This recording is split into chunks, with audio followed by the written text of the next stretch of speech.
and hello everyone. So lovely. So I guess we'll start off with you, Belinda. So yeah, maybe you can tell us a little bit about yourself and your background. Yeah, sure. First, I just want to say thank you for having me. Sickle cell is actually something that's really close to my heart. I have it in my family, so anything that can do to support the Sickle Cell Society and adjacent societies, I always try my best to. So I am basically, the best way to describe me is I'm obsessed with health and well-being. So I've been working in healthcare market research for like 15 years. And on the side, the core thing that excites me is kind of nutrition and holistic nutrition. So I have set up a bit of a slide about this because I think visually, I'm a bit of a visual learner, so I don't want people to have to listen to me all the time. So I do naturopathic nutritional therapy, and that's part of the reason also why I wrote it down, because when I say naturopathic, people are just like, what's that noise you just made? So I'm going to explain it a bit. So nutritional therapy, it's important for people to understand, is about using food and diet and herbs and lifestyle coaching to help people to reach their health goals and also address health issues. So it's not, a lot of people say to me, oh yeah, I really want to use my belly fat. And it's not really about that. I mean, it could be, but it's really about underlying issues when people have, different conditions and symptoms.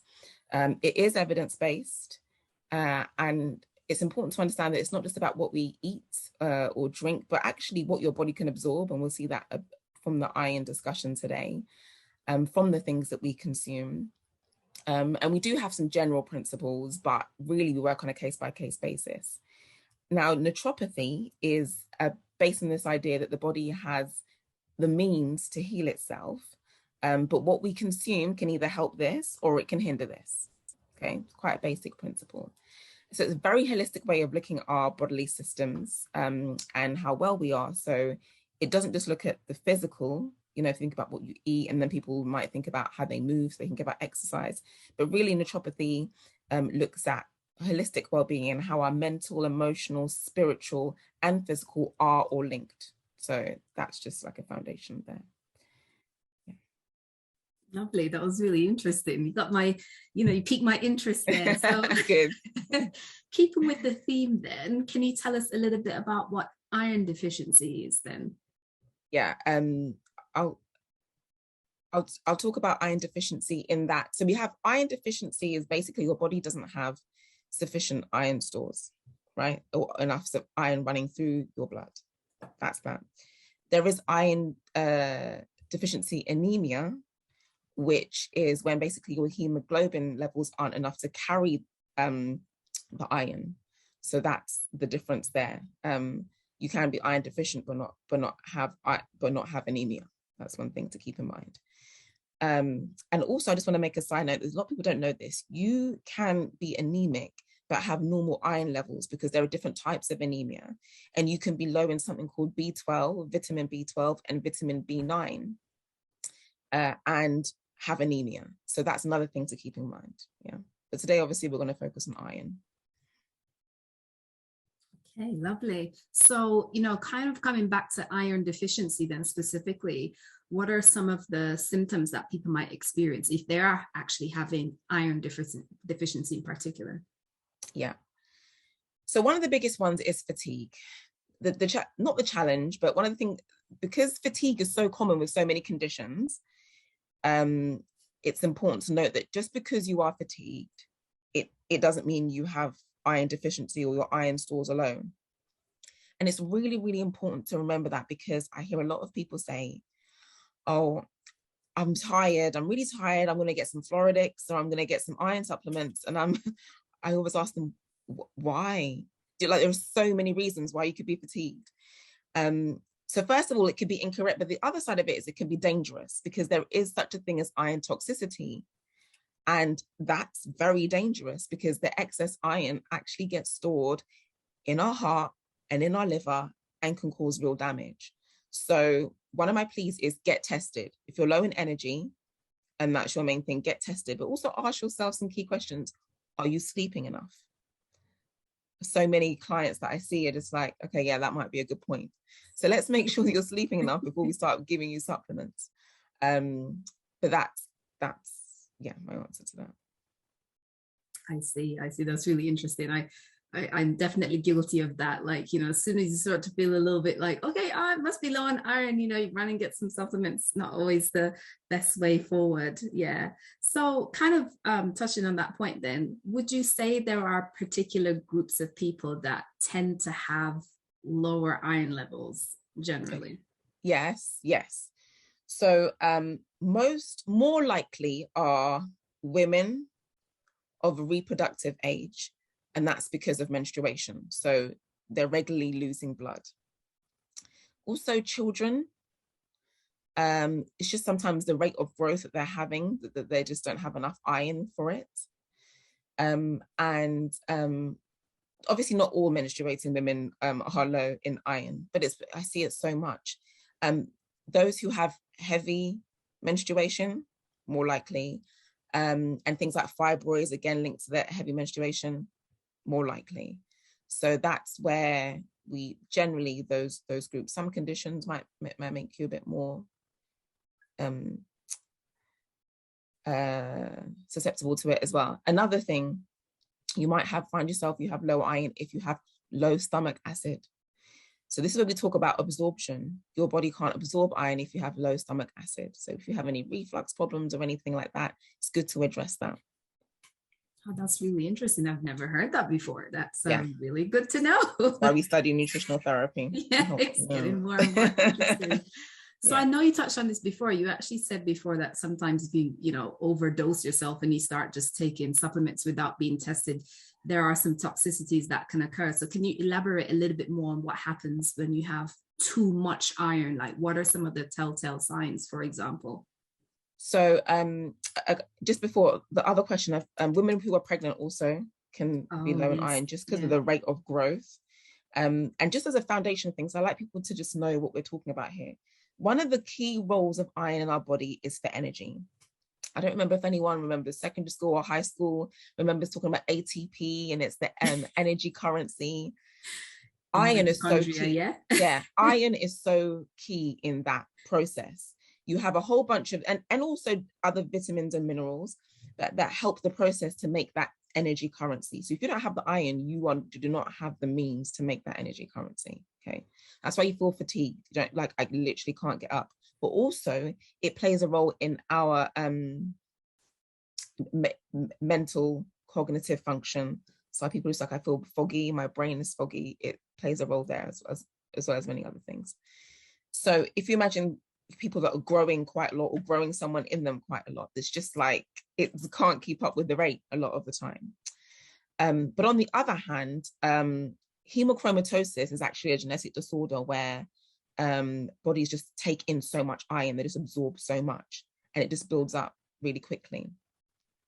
The symptoms of having too much iron actually can be quite similar to having not enough iron, which makes it tricky. So you can have like the lethargy, the apathy, the general tiredness coming up. But you can see that's why it's good to have the levels and test the levels, because they'll be able to see any changes in your heart and your liver as well. Let me just check. I just wrote a whole bunch of notes before we came on this call because there's so much to remember.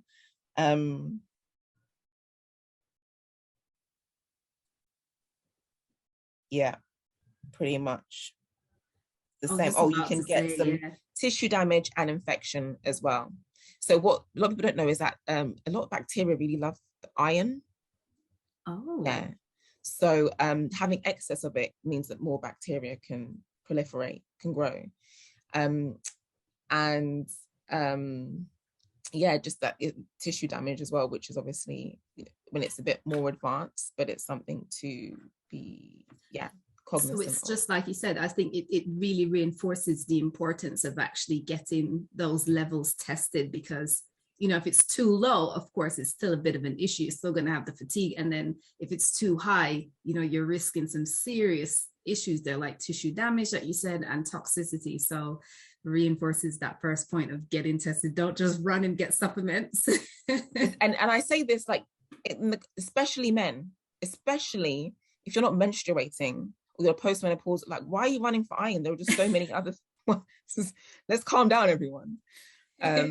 So that's what I would say, but everyone really should get tested, because of course it could be you have low iron, but also you could have low B vitamins. Your vitamin D could be low. Like, it could be a whole bunch of stuff. And if you just focus on the iron, you're like, I'm still tired, because you've missed out a whole bunch of other stuff. So absolutely. So, I've spoken to some people, and, as particularly men, and they say that they sometimes have low iron. So some of the things that they ask is like, where can you get iron in your food source? So how can you increase your iron through your food sources? What's the best way? What do you think? So I do want to highlight a couple of other things about the symptoms of low iron. So fatigue, yeah, we have that. And sometimes breathlessness, right? You literally, because iron carries oxygen around our body. So if you don't have the iron, you can't carry the oxygen. But also like quite emotional ones, like irritability, sometimes fainting, heart palpitations. And then there are some what we call signs, so what someone should be able to see. So there's this thing where your nails can become a bit spoon shaped. Oh, right. Yeah, I think I've seen that. You're thinking about people that you've seen it in. Yeah. And that can sometimes when I'm doing consultation, I'll say, let me look at your nails, right? And the other one is, let me look at your conjunctiva in your eye. Yeah. There's something called pallor, which is like when it either pale skin and you can look here and it can be quite pale as well. I mean, I'm not going to diagnose someone and say, that's it, you've got low iron, because I want to know levels. But all of this we would use in accumulation with the other information. Right. Another one that's quite peculiar, but I've seen it so many times, is when people start craving things that are non-food items. Right, like pica, kind of. Pica is the word. Yeah. Oh, you know your stuff. So pica is craving non-food items. Now, sometimes it can be ice, which is a food, but that, I don't know if you know people that it's like, I like to chew on ice all the time. Right. But it can also be like soil. It can be clay, right? And I remember I had a friend once who, had very, very low iron. And she said, at one point, she just used to hang around construction sites.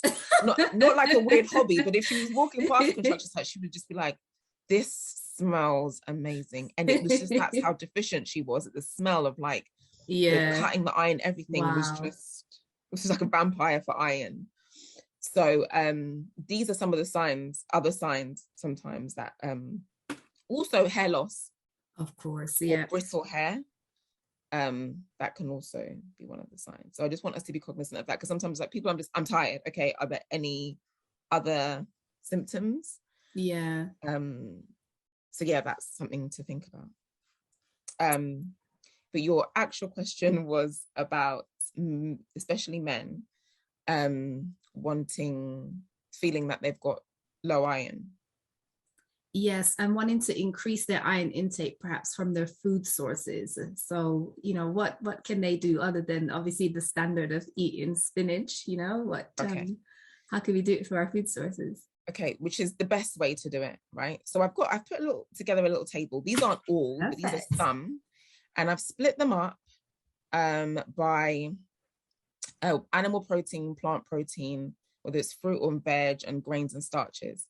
These are the main categories of where we get iron from our foods. We always want to try and get like our vitamins and minerals from our foods first, and then supplements are for when we are particularly low, or just to help us in that period while the boost in foods is kind of kicking in. Okay. What we need to remember, I've put a note here at the bottom, is that often we have quite high levels in plant sources, so non-animal sources, but our body absorbs it. It's got better what we call bioavailability from animal sources, right? So that's something to keep in mind. Yeah. Now, that doesn't mean that vegetarians are doomed. And actually what we find is that with quite a lot of studies show that vegetarians and meat eaters can have quite similar levels of iron, but vegetarians tend to have lower levels of that stored iron, and that can be more of a risk in like the heart and the liver. So I do encourage people to get a lot of their vitamins and minerals from plant sources, and the animal sources are a great option, but not all the time. It's okay to go some days without eating meat, people. That's some people would have dropped to know. Everything yeah. in moderation, eh? Yeah. So what I've done is, everyone thinks red meat, right? And yes, it's true, it has good amounts, but actually, if you're talking about iron and you want to focus on, then you need to be eating liver. And I know people don't like liver, but I'm here to tell truths. So what you can do is maybe like if you're having like, you know, a kind of a spag bowl or some kind of minced dish, cut half liver, half ground beef, then you're getting high nutrients. I know some people put in liver in smoothies and stuff. I think that's hardcore, but especially to get it into kids, you often have to hide. I know some kids are detectives and they'll be like hunting down every single piece, but you might need to like grind it, make it into meatballs or whatever, but get that liver in there, because the amount you get from there is just so high. And actually chicken liver is even higher, right? If you think about it, our livers are places that store the iron, and it's the same for animals. So if you eat their liver, you're getting that iron. Also, oysters are really good. I know some people don't like oysters. I really like them. But I know some people, they're just like, I can't do it. So when I was training for nutrition, we used to say an oyster a day keeps the doctor away, because it has so many minerals. No one likes oysters. Like, you don't like them? I don't mind them, actually. Okay. Yeah. Kind of a luxury item in some cases, though. Yeah. It's not like everyone's going to be having, but if you have access, you're near someone that's, you know, decent clean water as much as possible these days, then treat yourself to an oyster. Another one is octopus. So these are sometimes some people feel a bit squeamish about these things, right? But they are, you know, good sources. And then I've put some steak in there as well. So the context of this is, how much should we be getting a day? We're looking at about, for men, we say around 8.7 milligrams a day. For women, about 14.7 milligrams a day, menstruating women. Wow. Okay. Significant difference. Yeah. Well, yeah. So you can see how with the meat sources, you can get it quite easily. But remember, these are just, you know, you can have these across a day, different combinations and so on. You do not need to be eating like liver for breakfast, lunch, and dinner. You don't need to even eat it every day. But think about different combinations, because we're talking about iron today. But one thing that's really important to remember is that if you're low in iron, it doesn't mean neglect your other nutritional needs, right? And in nature, things work synergistically. So you never have a food that's just iron. Of course. It just doesn't happen like that. And sometimes that's a problem with having some supplements. We'll talk about that in a minute. So when you eat oysters, it has B12, which is also great for our blood and for our brain. And it has a whole zinc and a whole bunch. So just think about that, and don't be like, I'm so obsessed with iron and I must eat iron and so on. Like, think about your other nutrients as well. And you can see that you get quite decent amounts from different plant proteins as well. So I put some beans and some nuts here. These are all per 100 grams. So 100 grams is about, like, for example, a chicken breast, like a fillet, is usually about 100 grams as usual. And the whole idea is to mix and match, right? Okay. So, you know, and I will show on the next slide, what I tell people is like an ideal plate. And then the idea is that then you can mix and match each of these. You can play around and say, you know, bing, I'm going to have some mackerel with some bing, these fruit and veg, and then some rich grains and starches, right? So in that case, can I ask then, and this might be a bit of a hard question, can you give us a picture of perhaps what an ideal meal plan could be for maybe like breakfast, lunch, and dinner? I know you're saying like we can blend some of these things, but what do you recommend as a good meal plan? Okay. So I would never have just an iron focused meal plan. It's good nutrition, but keeping in mind that, one, it has iron rich foods, and two, that you can absorb the iron, right? When you have plant-based sources of iron, always add vitamin C, because vitamin C helps you to absorb the iron from that. So if you're having a salad and you've got your spinach and you've got your whatever, or you can squeeze lemon juice on it, have tomatoes in it, and my favorite vitamin C food, peppers. I want you to take note that I said vitamin C and I didn't mention oranges. Everyone is obviously, it's the That's only always vitamin the C assumption. food they know. There's so many foods have vitamin C. And you'll find that a lot of foods have a bit of have both. So there is some vitamin C in spinach as well. And we are so reductionist that we make everything, this is one, this, I'll eat this for the vitamin C and I'll eat this for the iron, but a lot of things have both. But that's the thing to remember. Remember, it's more difficult to absorb the iron from what we call non-heme or the plant-based sources. So always add some vitamin C. Okay, that's something to remember. And this is just what I say is like an ideal plate for everyone, right? And then you can mix and match that. So, for example, your vegetables, I say aim for 3 vegetable portions per meal. Wow. And you can build up to that, but for optimal nutrition, I would say don't aim for a meal without any vegetables. So you're saying half of the plate should be vegetables. Yeah. That's a significant amount. I'm sure some people don't even have vegetables. I know people like that. They don't have any vegetables. And the recommendation is half. Wow. And I'll tell you what you do. You choose your vegetables first. You cut them, you portion them. 1 portion is one of your handful. Your handful is enough for you. Don't use your child's handful to do your portion. 1 handful for you, right? So then that's 1, 2, 3 of your 3 different veg. So whether that's salad, for salad, you can go up to 5 or 6. You can fit quite a lot in veg. Maybe you're going to steam it. Maybe you're going to saute it. And season your veg.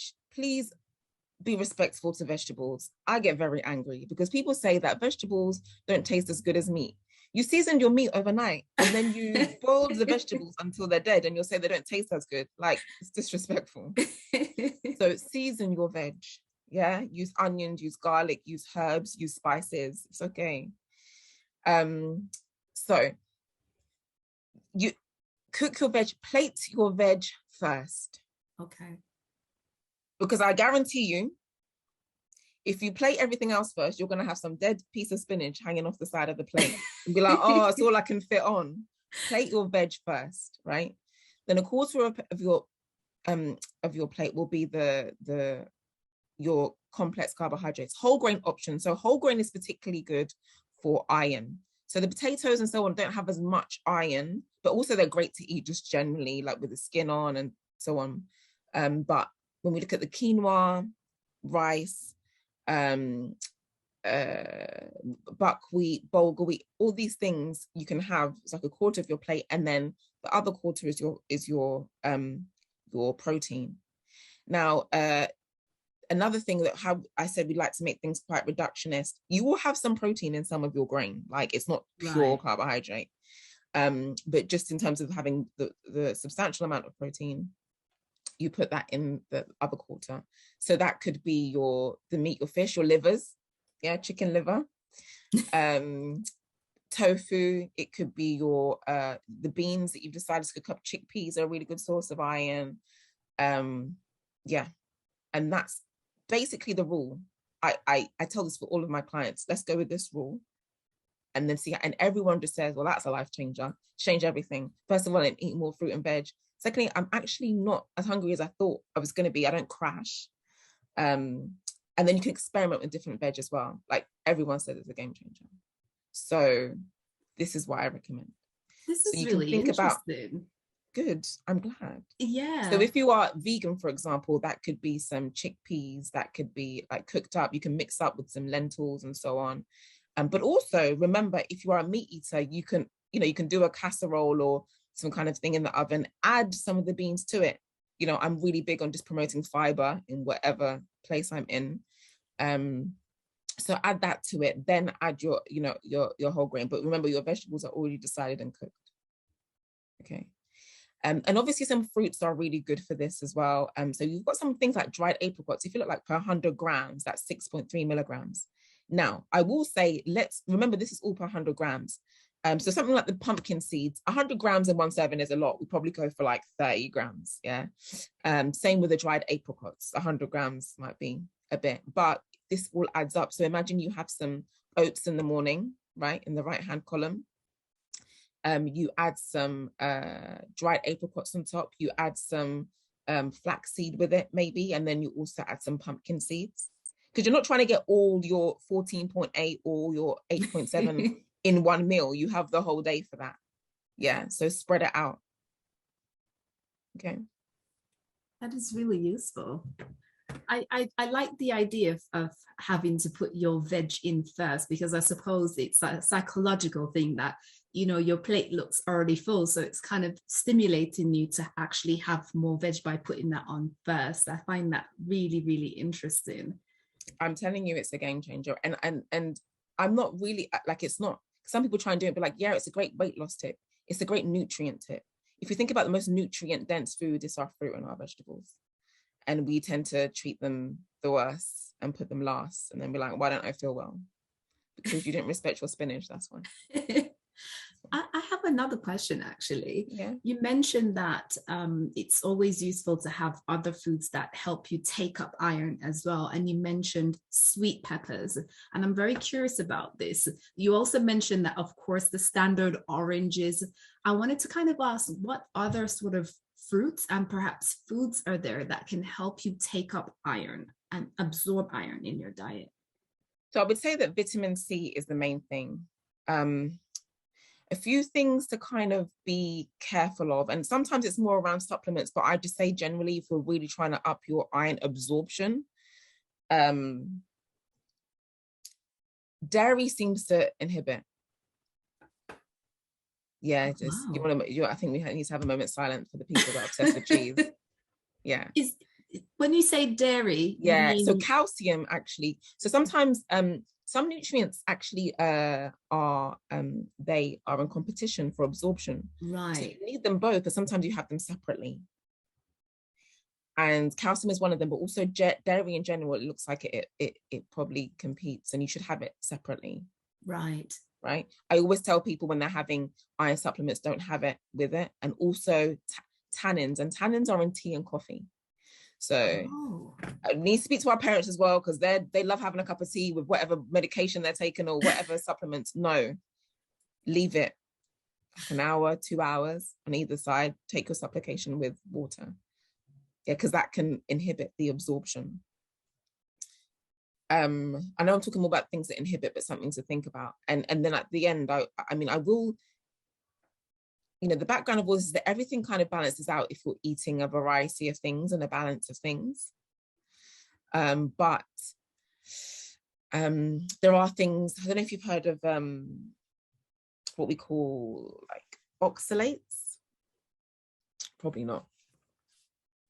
A little bit, but please elaborate. So we have things like oxalates, which are in spinach. Aha, what a conundrum. What it means is that it can sometimes make it more difficult to absorb the nutrients from it. There are these things called what we call anti-nutrients. That's what we call them in nutrition. And their whole thing is the plant likes to protect itself and not make it so appealing. So there are things that anti-nutrients that it has on it so that predators and pests and things that would eat it wouldn't find it so pleasant to eat. And we're like, I'm not going to eat that.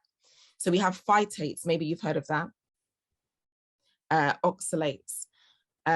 Sometimes they can inhibit it. So usually phytates can be found in things that have iron, right?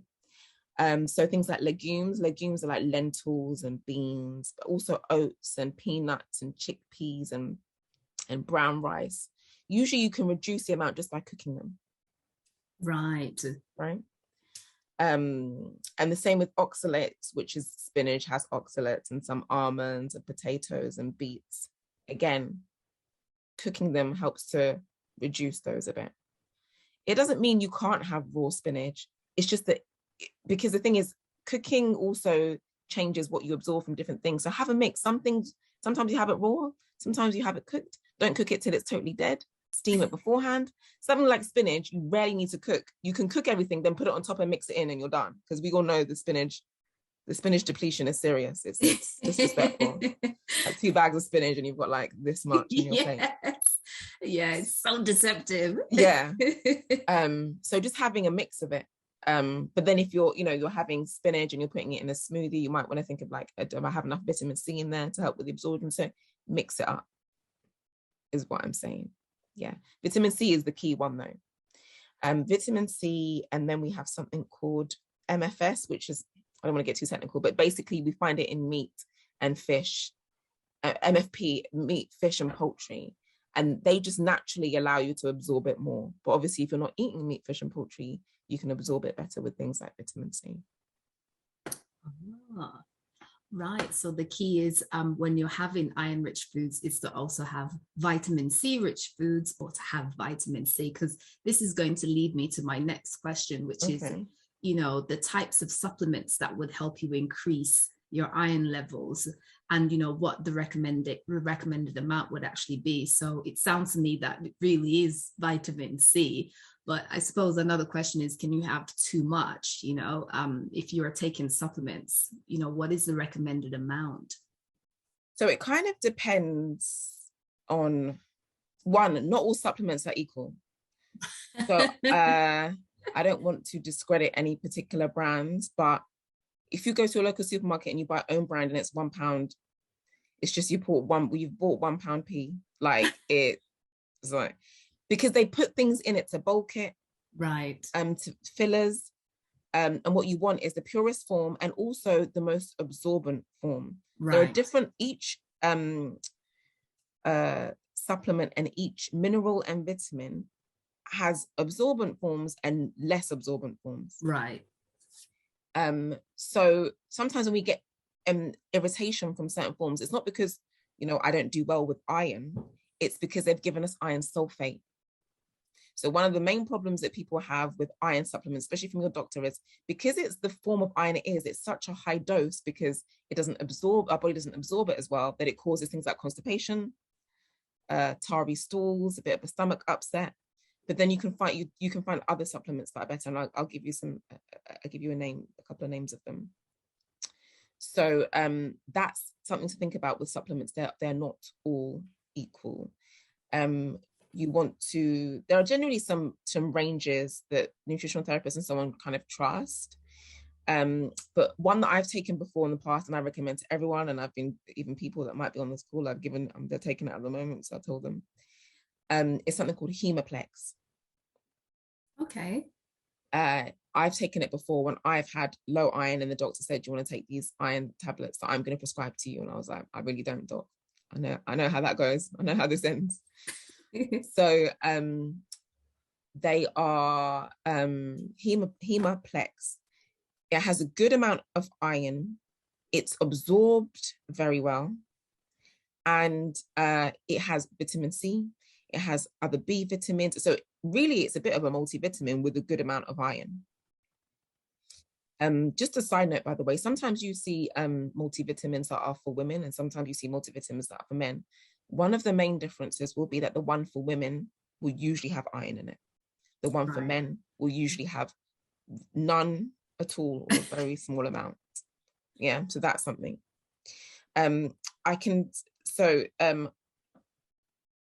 What you'll see iron written as on the supplements is ferrous something. So it might say ferrous sulfate, and that's probably the harshest one, the one that's more likely to cause constipation and so on. You might need a higher dose. Ferrous fumarate is better, but can also still cause some constipation. Then you get to the better ones like ferrous biglycinate and gluconate. I mean, I know there's a lot of 8s here, but it just helps you to know that there are differences in them. And like one ferrous succinate, like SUCCINATE. So basically what I'm saying is not every iron supplement you pick up and say, yay, I'm going to go with it. Okay, so it's good to ask a nutritional therapist or maybe someone in the shop, depending what shop it is. But yeah, keep that in mind. Okay, that's really useful. So the good thing is have a supplement that contains vitamin C, preferably not with ferrous sulfate or iron sulfate, because that's the one that tends to, and that was actually going to be one of my other questions, that sometimes people don't tolerate it very well. They can have some adverse side effects or some unpleasant side effects. So to kind of steer away from the ferrous sulfate and go for the other, perhaps ferrous fumarate or one of the other ones. Like glycinate, gluconate, absolutely. So that's really good. Having said that, because sometimes I spend time in a health shop that's in Brixton and in other places, and we have nano iron.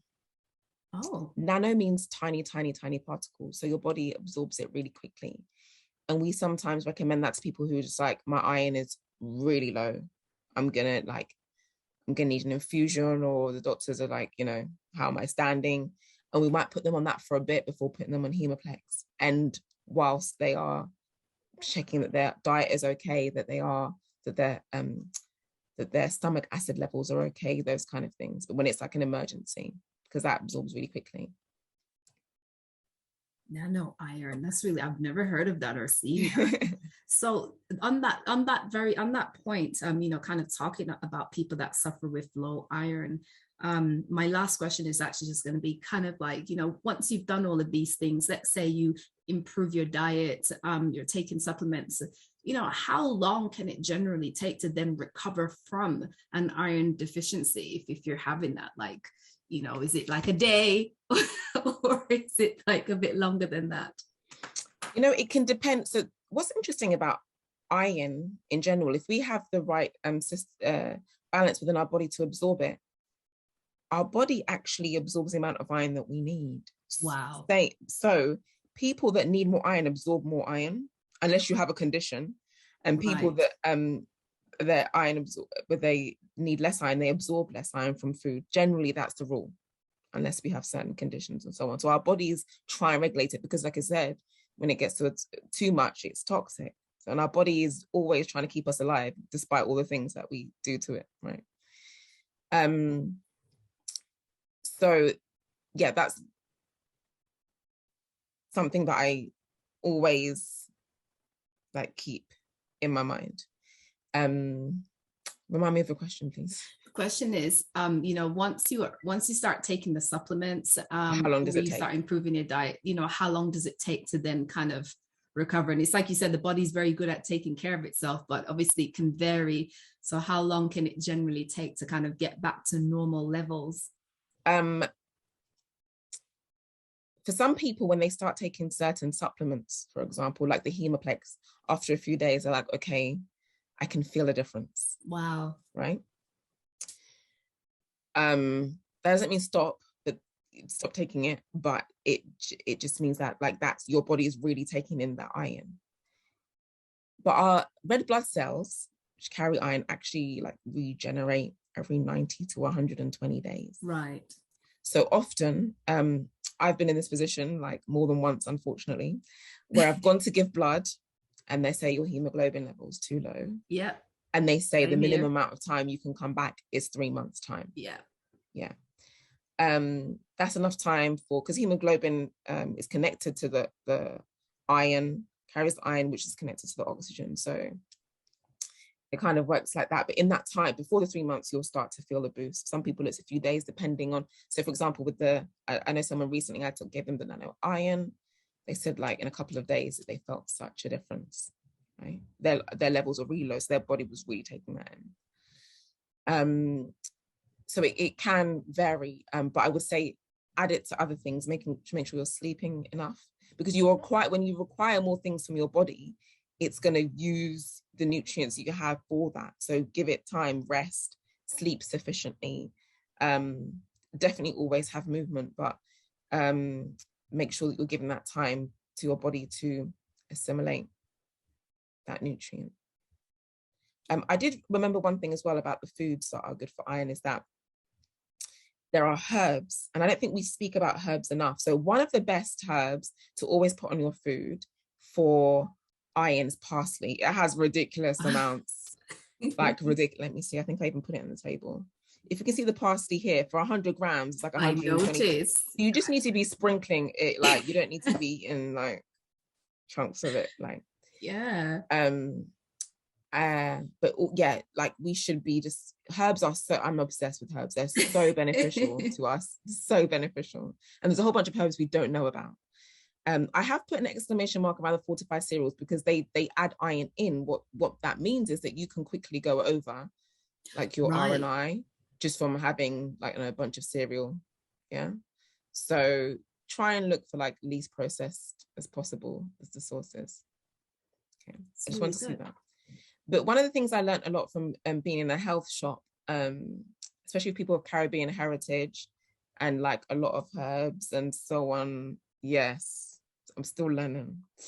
But this is like a tea mix that you can make. So you're about yellow dock, especially great for iron, dandelion root, burdock root, sarsaparilla, and nettle, right? So if you don't have all of it, fine, but like 4 or 5 of these, you can take like an equal measure of each into a pot and mix it. And then all you need is a teaspoon in a pot and boil it on the stove, bring it to the boil 10 to 15 minutes. And the reason why we bring it to the boil is because a lot of these are roots.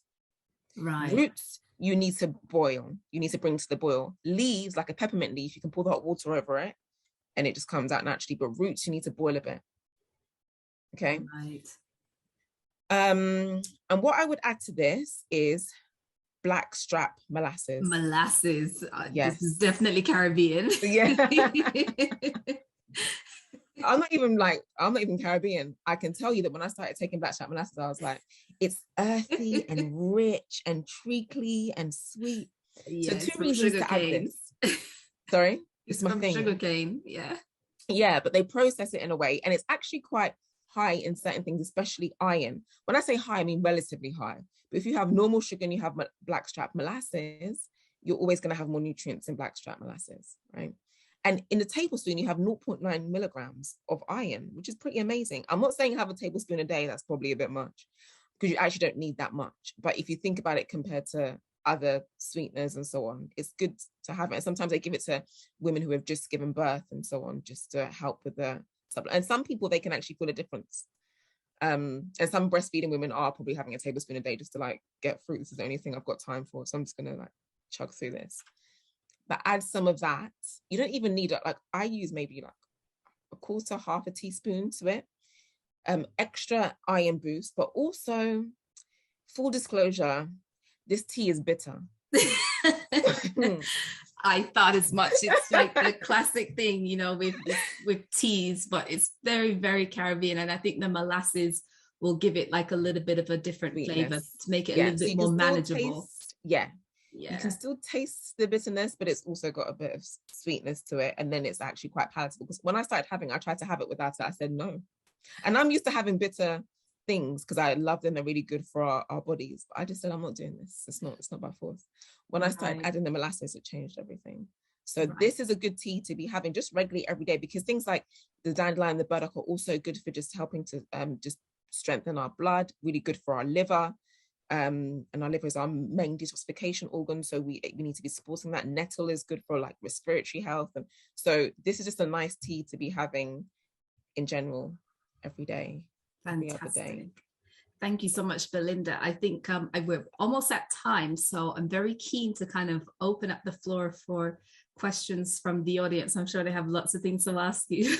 So Olivia, over to you for if there's any questions in the chat already, or we'll see. Thank you so much. Thank you both. Thank you so much, Belinda. That was really, really, really insightful. I almost kind of forgot that I need to let people in. Really, really interesting, educational. It's been a pleasure having you. Thank you, Jackie, as always, for being a great host. So yeah, we've got about 8 minutes left. If anybody wants to ask any questions, if you just put your hand up, we'll give it a few minutes to see if anybody has. I mean, you've pretty much covered everything, so I don't know what the questions will be, but yeah, if there are any, please do feel free to ask. Now is your chance. Give it a few minutes and see if anybody does.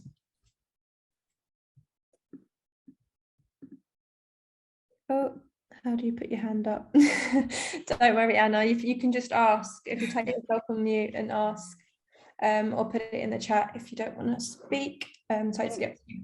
Can you hear me? We can hear you. Thank you so much, Belinda. That was so interesting. I had a question around how long to leave it after you've been taking an iron supplement before taking a test, because I have done exactly what I think you described right at the beginning of the meeting, whereby I've thought I was a bit fatigued and thought maybe I'm low on iron, and I've just gone straight to taking an iron supplement without testing. If I was to stop that just to check whether I am actually low on iron, how long would you recommend leaving before getting a test? Would it be that 30 days that you described in terms of the regeneration? Or was it 3 months? I can't remember. Yeah. So I wouldn't leave it 3 months. I mean, you could just go and check your levels, get your levels tested and see how it is. Okay, cool. Yeah, I would say stop the iron tablets for now. Yeah. Get your levels tested. And then and then see what level it's at. It's always just good to have a marker, even if you say, and I had been taking my iron, just make a note of it. You know, I'd been taking my iron tablets for however long then, and I've stopped, and see how it is. Have you felt a difference since you started taking them? I'm trying to remember now, and I this is why I have to write things down. Nothing significant, so maybe I didn't need it in the first place, but so if I take an iron test, it will tell me also if I've got too much iron. It won't just tell me if I've got too little iron. Yeah, it tells you. They'll tell you that the level, and they have a range that they say is you know, is acceptable, and if you're below that range or above that range, it will flag it. Okay, cool, thank you. Okay, thanks, Anna.